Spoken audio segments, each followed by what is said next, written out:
Thinking it's too cold to go outside and ride? I got a few things for you that'll help you out.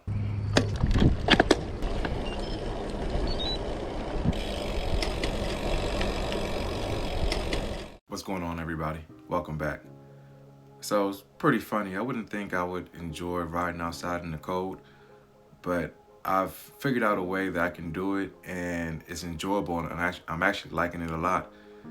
So I want to kind of get into a couple items that I use that allows me to be able to ride out in colder weathers. Now, these are actual items that I use.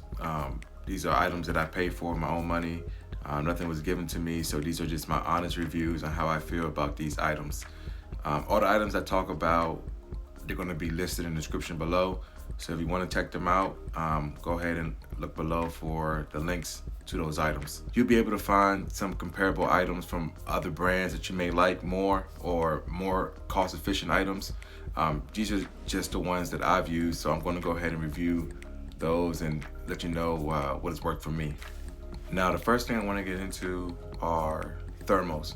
We're talking about tights or even thermal shorts. As you see here, these thermal tights that will definitely keep you warm when it's colder out. I actually have the shorts, which are also listed here below. The shorts are good because you can pair them with leg warmers and get the same effect as tights, but also when it kind of gets to those early spring months and it gets warmer, a little bit into your ride, you can actually take the leg warmers off versus the tights. You're stuck with them on for the duration of the ride. So I do like the tights when I know it's going to be cold, it's going to stay cold, but I do like the versatility of the shorts and pairing them with leg warmers. Next thing I want to talk about is the jacket. So what I use, especially on colder days, is this Bontrager Sub-Zero Velocity jacket. Now this jacket is great. It's rated for 10 degrees Fahrenheit, which is negative 12 degrees Celsius. And pretty much this jacket alone is the only outerwear I wear. It's wind and water resistant, and it's just great. It keeps you warm, keeps you dry. Like it a lot. So the third thing I want to talk about is a gaiter. I really like this gaiter. It's double-sided, so one side has like kind of this checkered pattern, where the other side has a plain bluish gray solid color. And the thing I like about this is, again, it gives you the versatility. I can put it just around my neck. If I need it higher up on my chin or my mouth or even my nose, I can cover all those, and it keeps me warm. It stops the wind from coming kind of down your neck and into your shirt or your jacket. Now, the fourth thing I want to talk about is a skull cap. With your helmet obviously having holes in it to be able to vent out the heat, more so designed for the summertime when it's hot outside. You're gonna need something to block that wind and capture the heat that leaves your head. As you know, most of your heat leaves from your head.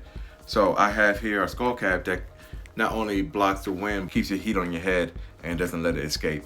So definitely a skull cap is a must, especially as you're riding, you're getting into higher speeds, and you don't want that, lose all that heat from your head. So next thing I want to talk about is a good pair of socks to keep your feet warm.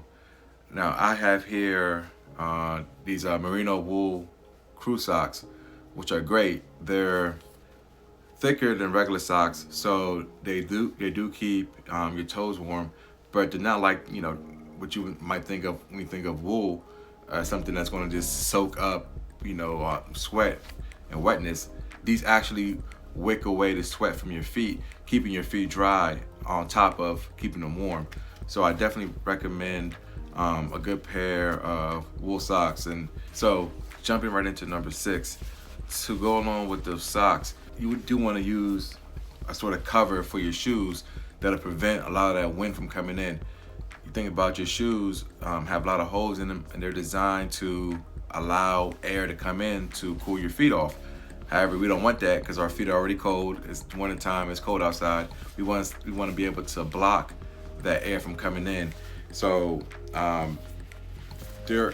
these shoe covers are great for blocking that wind, and also they serve as a water repellent as well. I'm gonna link 2 pairs here.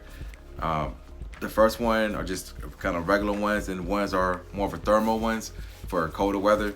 Both of them work great. Obviously, the thermal one's going to give you that extra layer of warmth, but both of them are great and definitely beneficial to keeping the cold air out. So getting to number 7, something that always gets cold, especially out in colder weather, is your hands. And you want to use something to be able to block out the wind and it's a cold weather from your hands. So what I have here is these cycling gloves, and they're from REI, and these are great. These actually keep my hands extremely warm. Like anything above like 45 degrees, I can't even wear these gloves because my hands will be sweating. But below, 40 degrees, these are definitely great. They keep your hands warm. And on top of that, since they're cycling gloves, they do have padding on here for your hands while your hands are on, your handlebars. Especially in colder weather, these gloves have been great. Jumping into number 8, cycling glasses. These are good for all year round, but more so in the wintertime when it's cold outside and that wind is hitting you, your eyes tend to water up, and obviously it impairs your vision, and there's obvious risk with that when you can't see. I have here these Oakley Sutro glasses, and these are great, keeping out the wind. They have good coverage on your face, so it stops the wind from coming in, and these don't fog up. They don't need to have kind of like the vents, which obviously in the wintertime, the vents are going to allow wind in to defog your glasses. So that's not what you want. So these glasses have been great. They keep the wind out and they don't fog up. So I definitely recommend these glasses right here. They've worked great for me. Getting into number 9, this is again another product that is good all year round, but I want to emphasize it in the wintertime, and that's chamois butter. So in the wintertime, your cycling gear is designed to trap in heat, versus the summertime is designed to allow wind and air to come in to cool you off. So being that it's trapping in the heat, your body is going to have extra moisture, extra sweat, and the friction can definitely cause sores. So for number 10, it's going to be a thermal base layer. So I have here this thermal base layer, and this has been great. This is the only thing I wear under my cycling jacket. So it's a long sleeve thermal base layer. They're listed as the #1 base layer on Amazon, and the price, you get 2 for $20, so you can't beat the price. And the quality is great. Keeps you warm, keeps you dry. Can't recommend it enough. All right, so those are the top 10 things I used to help me ride out in the wintertime when it's colder outside. And if you're feeling kind of trapped indoors and kind of sad that you can't be outside riding and exploring, and even if you do have an indoor trainer, it's just a different feeling just being outside and outdoors and riding and being comfortable, because of course we want to be comfortable. We don't want to be out there freezing and uncomfortable and miserable and just counting down to we get back into the house. So with that being said, that's the list. I hope you enjoyed it. I hope you find it helpful. If you liked it, don't forget to hit the like button and subscribe so you can get more content. All right, guys. Talk to y'all on the next one.